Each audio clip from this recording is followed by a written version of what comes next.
Hello, everyone. My name is Kate Carpio, and I'm a board certified health and wellness coach.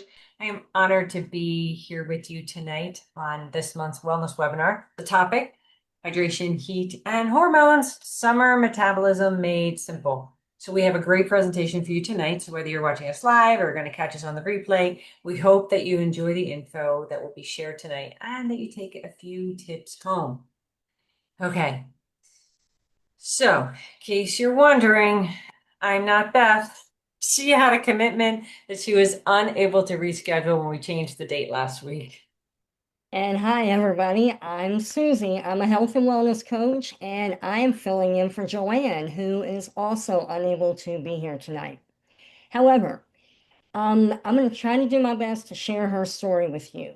Because as we were getting ready for this topic tonight, she shared with me so much information about her being a club manager at a golf and country club. And I want to pass that along to you. And just so you know, her summer heat and burnt out staff, that was basically her whole original area expertise. Right? So tonight's topic is the season everyone assumes should feel easier. We have longer days, vacations, lighter schedules, but for a lot of you, summer is actually when energy gets worse, not better. And before we go any further, we want to make two promises to you. Promise number one, this is not a drink more water talk. One, you already know how to drink water, and two, that's not new and it's not enough. All right, and promise number two, you're going to leave here with specifics, real numbers, real research, and three concrete shifts that you can make this week. Each one costing you about 5 minutes or less. And tonight is about what heat actually does to your hormones and your metabolism, and why just push through it is the worst possible strategy for summer. So go ahead and grab something to write with. There's going to be a few numbers tonight worth writing down. So let's go ahead and start with the story that Joanne got into this work in the first place. This is why she got into it. Right. So, Susie, why don't you tell everyone about Joanne running that club in July? Okay, so here's what she told us. So, July in a country club, think about it. Here's what most people don't expect. Summer isn't the slow season. It's the busiest stretch of the entire year. You have the wedding season, the member golf tournaments, poolside events every weekend, and staff shortages because nobody's lining up for a service job in the July heat. And on top of all of that, there's a board of directors, and you have to please them. And they are expecting real updates and a full staff. So you're in and out of the heat constantly. You're at the pool deck, you're at a tournament, you're greeting members on the patio, and then you go straight into an air conditioning board meeting and back outside again. And you sometimes do that 6 or 7 times a day. And the idea of hydrating was whatever was left in a glass at the end of a meeting. And by 3 p.m. every single day, she hit a wall. And she was snappy with staff, she was foggy in meetings, and somehow she wasn't starving, but she wanted food, but not real food. She wanted a little snack or something sweet and cold. So she told herself that was what was running a club during the season felt like. And she gave us permission to share, so we're not Yeah. telling tales. But this is actually the trap, right? For years, nobody around Joanne questioned it either. Her staff and honestly half the board, they were all running on the same deficit. So that's one of the important things we want you to take home tonight. Common is not the same as normal. The 3 p.m. summer crash is common. The I'm not thirsty, so I must be fine feeling, that's common. Feeling wired, cranky, and starving all at once on a hot day, that's common. However, none of these things are normal. I mean, they're signals. Heat is not neutral to your body, it's a genuine physiological load, and your metabolism and your hormones are the ones paying for it. Which exactly why we're calling these, we're not going to call these tips. We're actually going to call them levers, like you can turn them, because summer doesn't hand you one problem. It hands you three, and they feed off each other. Your hydration, the heat itself, and the hormone that responds to both. Okay, so those three different things. Once you see how they connect, then you can work with all three instead of fighting each one separately. All right. So let's define our terms because I feel hot and the heat is affecting my metabolism sound like the same thing, but they're not. Feeling hot, that's just the weather. Okay. What's actually happening underneath is that your body is working overtime to keep your core temperature stable.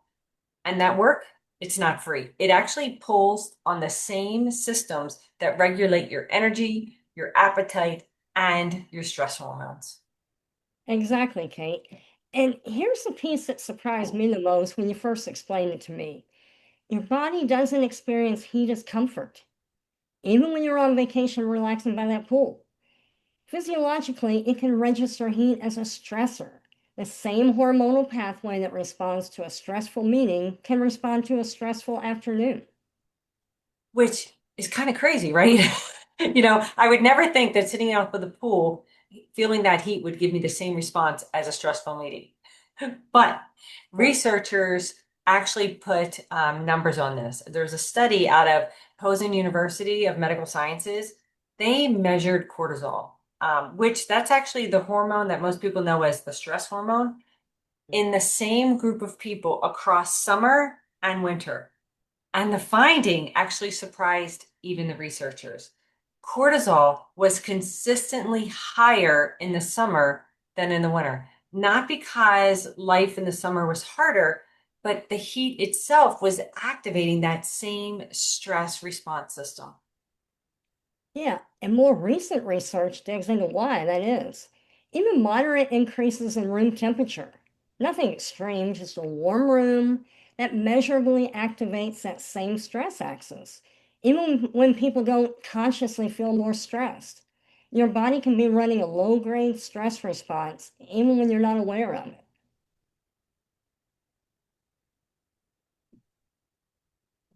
Okay, so here's going to be our first interactive moment.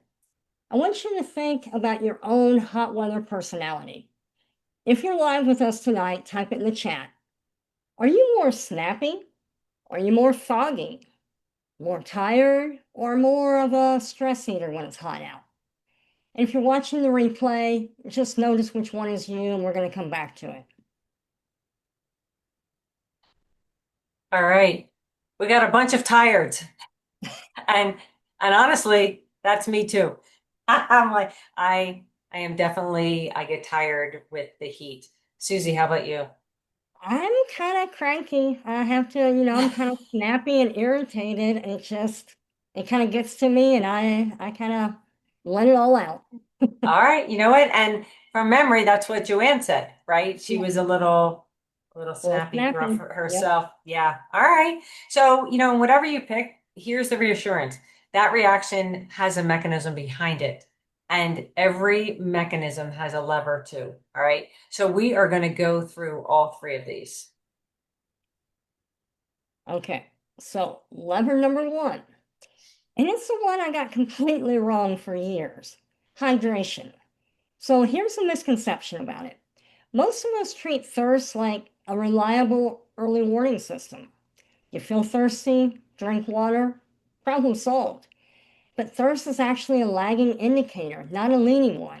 So by the time you actually feel thirsty, there are measurable effects that are often already underway. And this isn't just like an athlete thing. Okay. Even mild dehydration, losing less than 2% of your body weight in water, which can happen on a totally normal day without doing any exercise. Okay. That is enough to mess with your mood and your focus. All right. So this explains you, Susie. So, and Thank there you. was you're welcome. See, it's all justified. But we're going to talk about how you can fix that though. But Okay. in a study, that small loss of water was enough to this is might sound what's the word, sexist, but it's not. In men, this was a study that showed in men it actually slowed the reaction time and it shrunk their working memory, which I think is very interesting. But in women, they reported more fatigue, more tension, and more trouble concentrating. That is quite interesting there. Yeah, But here's the part that really got to me. The thirst mechanism itself gets less reliable with time. So, a landmark study on aging and hydration found that healthy older adults, after being water deprived for the same amount of time as younger adults, reported barely any increase in the sensation of thirst, even though their bodies were just as dehydrated. So, your check engine light for water, it can get dimmer before you notice it's actually dim. And that kind of explains to me why I have so much trouble getting my dad to drink more water. I mean, he's just not thirsty. right. And he doesn't feel thirsty for sure. Yeah. So here's how you pull that lever. One, okay, stop waiting for thirst and really drink on a schedule instead. So one simple thing, you can have a glass of water when you wake up, one with each meal, one in the mid-afternoon, usually around your crash time, right? That right there is probably 5 or 6 glasses locked in before thirst ever has to do any work, okay? And if it's on a hot or high activity day, you definitely should add more to that. I mean, I love those. Those are great ideas. So here's a number worth writing down if you're all writing with your pencil. Researchers have found that drinking 2 cups of water can temporarily increase your resting metabolic metabolic rate by around 30% for a short window afterward. And partly just because your body is warming that water up to body temperature. I mean, it's not a weight loss thing. It's just a nice reminder that water isn't a passive, boring habit. It's an active metabolic event that every time you drink it. Susie, that reminds me of I've heard for years people say, "Oh, if you drink cold water, you burn more calories," and and I didn't fully understand it, but there you go. You have a study that said, right, that even it warms it up, right? Yeah. So is our body's working more. All Yeah. right. So lever number two is the heat itself, and specifically what unmanaged heat exposure does to your cortisol rhythm, right? So we touched on this a minute ago, that heat can actually nudge cortisol up the same way a stressful meeting can, right? Which to me just sounds crazy, but it's where the way our bodies work. The problem is what happens when that nudge is happening every single afternoon, all summer, without any real recovery. Yeah. I mean, it's just going to stack up. And That's right. cortisol is supposed to rise and fall in rhythm. So it's kind of high in the morning to help you get going, and then it's low in the evening so you can wind down. But when he keeps nudging that up all afternoon and in the evening, you get exactly what Joanne lived through every July in her job. She was wired at bedtime. She was foggy in the afternoon. And she was hungry for all the wrong things. That's right. So how do you pull this lever?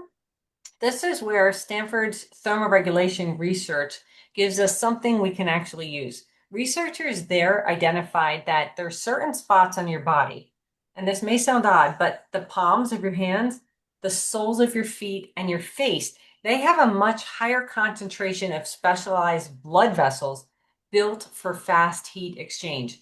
So cooling those specific spots sends this rapid core temperature coming down signal to your whole system faster than cooling anywhere else. But here's the interesting part. So many times people go for wrapping something, they're like, oh, we had this cool neck wrap, or they put ice packs back there, right? On the back of your neck. They may feel nice, but they are actually not moving the needle to help your body's core temperature. The research points that there's other places that are much simpler.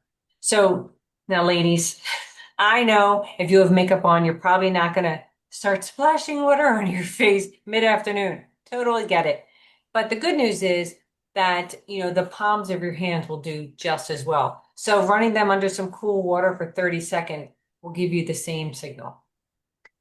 And that's something wonderful to know because I was just in a tennis tournament and the big thing was this ice band, and they were all putting them in their cooler and then wrapping them around their neck to play with.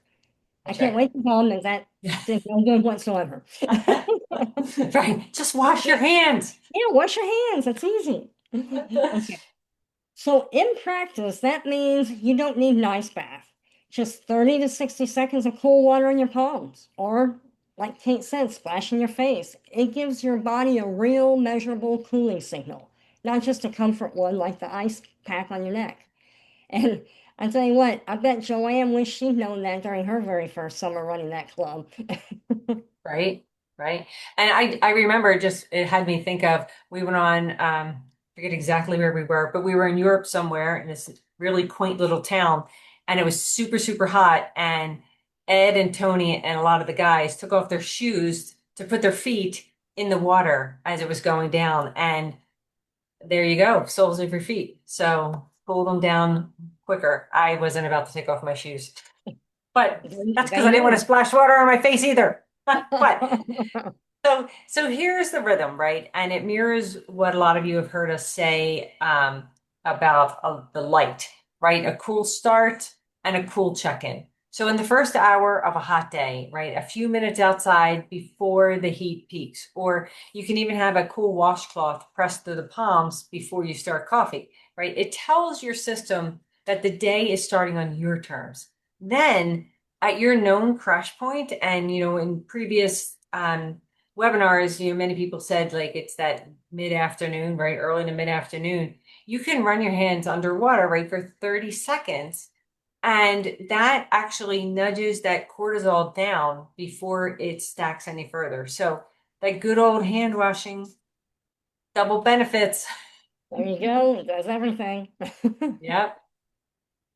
Okay, so lever number 3, shocker here. It isn't hydration, which you would think, but it's about what the heat can actually do to your hunger. There's real research on this. So a warmer body temperature actually suppresses the hormones that drive appetite.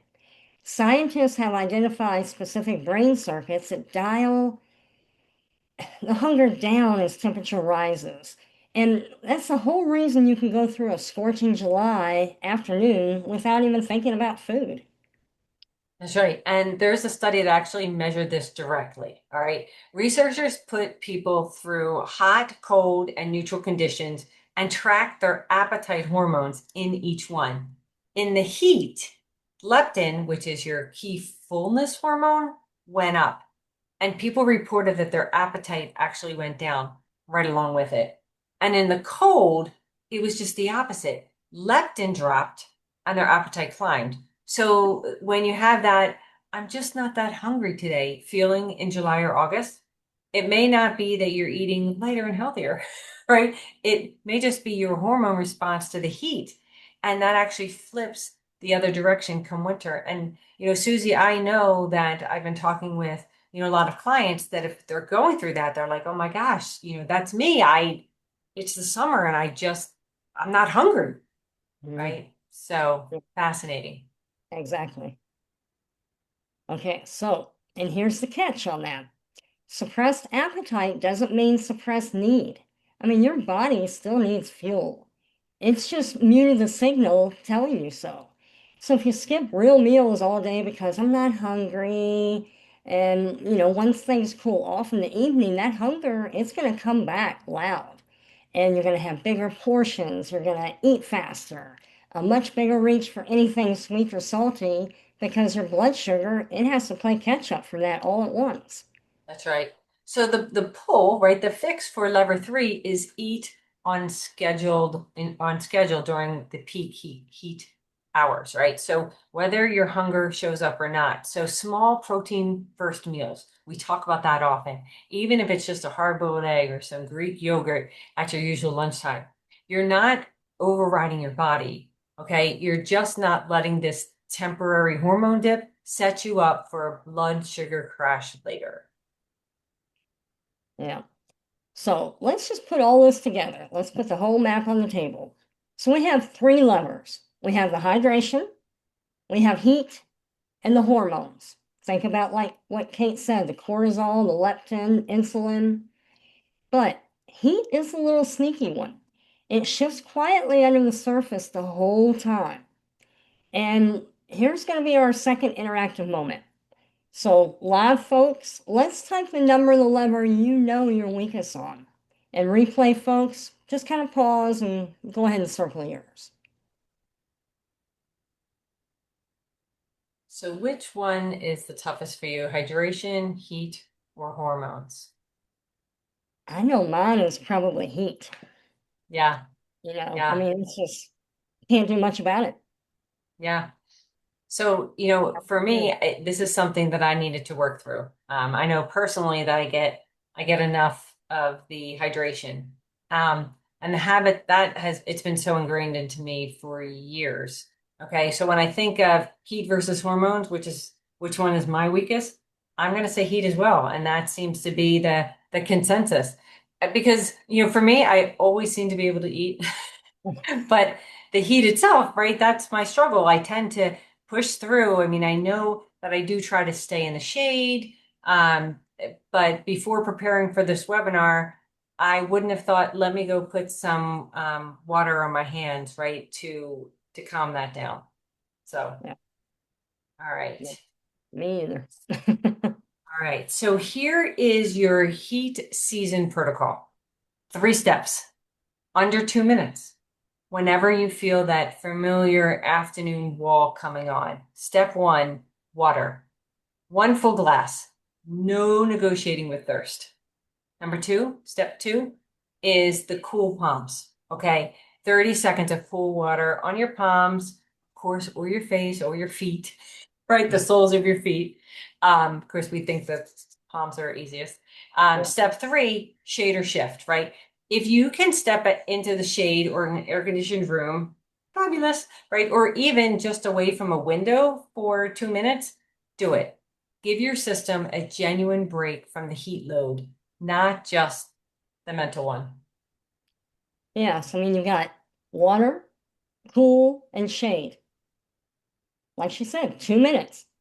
And you're working with your hormones that way and not against them, which is so important because it's just you can't work against your hormones. It doesn't work well.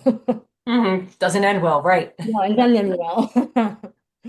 Okay, so let's watch how small all three of these little levers look inside one ordinary day. So, water first thing when you wake up. Just keep a glass by your bed so it's right there. So, lever one, you can pull that before your feet even hit the floor in the morning. Then, a few minutes outside before the heat peaks, you can take your coffee, and there you go. There's your cool start for lever two. Then, have water with lunch right on your schedule, thirsty or not, doesn't matter. Drink that water, and that's lever one again. Then, 30 seconds of cool water on your palms. That's easy. Do that at your normal crash time. And that's lever two's check in. And then a real lunch on schedule at midday. It's so important to do these things on schedule. And we tell people that all day long. Eat every 3 hours, make sure you drink, all that. And even without much appetite for it, that's not important. I mean, you've got to eat. So that's lever three, and you handle that before hunger swings the other way. That's right. So it's the same job, it's the same heat, it's the same schedule, just different signals, right? And hormones get the message that it's safe to stay steady even in July and August. So now we don't want you to try to do all three of these things perfectly tomorrow, right? Pick the one lever that you put in the chat a minute ago, right? And do that work for that one for 7 days. So because consistency compounds. One small thing done daily beats three things done for about 2 days and then abandoned.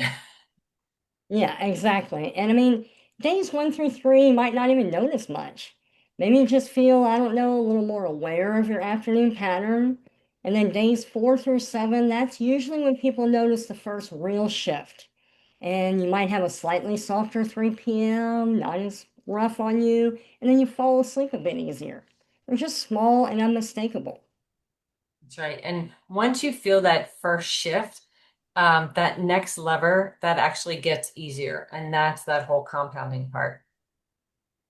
So if tonight did one thing, we hope that it's this, that the summer crash you've been calling normal, the fog, the crankiness, the sugar cravings by 3 p.m., it's common, but it isn't normal. And this isn't just how summer is. Your body is asking for three small signals, and it isn't getting it yet, right? Hydration, cooling down on the heat, and eating on schedule. Exactly. So, one more thing before we go tonight. August 20th, Chris and Kate will be walking you through our next thing, which is routines that regulate back to basics for a strong metabolism. And so we have a little QR code there. If you want to just go ahead and click on that, you can go ahead and get registered to receive the Zoom link. Everybody got that? All right. Well, thank you for spending this half an hour with us, either live or on the replay. Remember, just pick your lever, run the protocol, and give it 7 honest days. We genuinely can't wait to hear what shifts. All right. Good night, everyone.